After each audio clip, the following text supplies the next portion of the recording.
Почвам да готвим боб с пушени свински ребра. Измивам боба и го слагам в една тенджера. Половин килограм.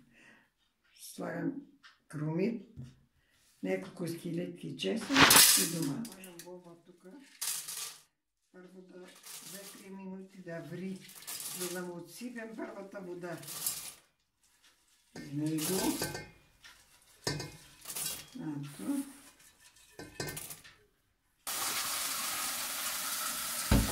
Ето. Толкова вода. И сега слагам да ври. Не го пресеждам. Да изсипем водата само. Сега тук има студена вода. Съм сипала и сипам боба студената вода. Обаче малко трябва още да се долее вода.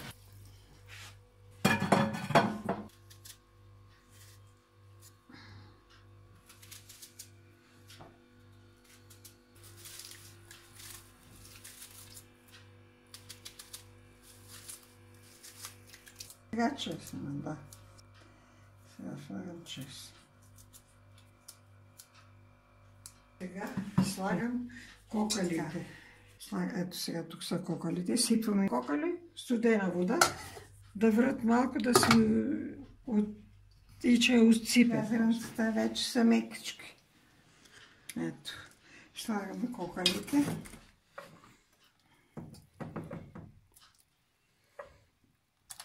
Сега ври 10 на 15 минути.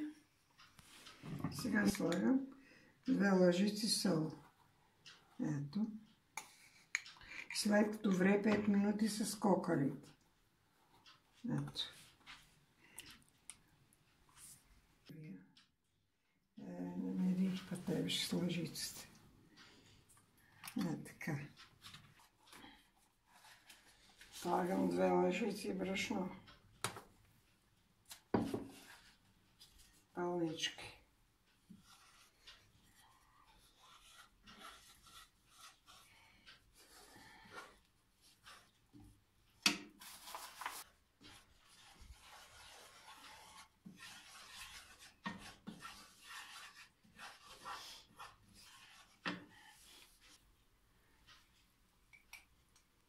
Ето сега слагам малко червен пипер.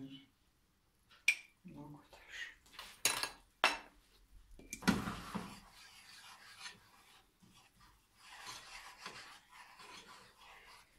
Малко лошо. Така, сипвам го сега тук.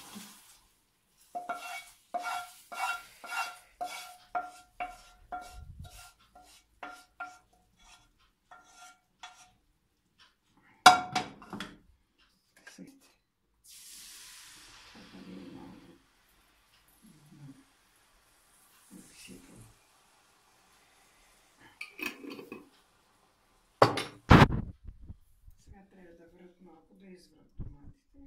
Съсипва и готово. Трябва да изврат малко доматите и сипвам ги вътре.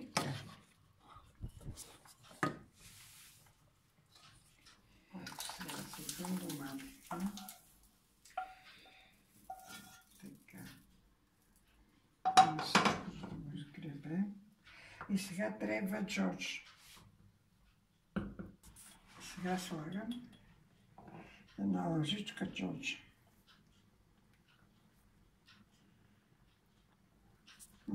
Ври 10 на 15 минути. Трябва така хубаво да ври 10 на 15 минути, за да се запършкат.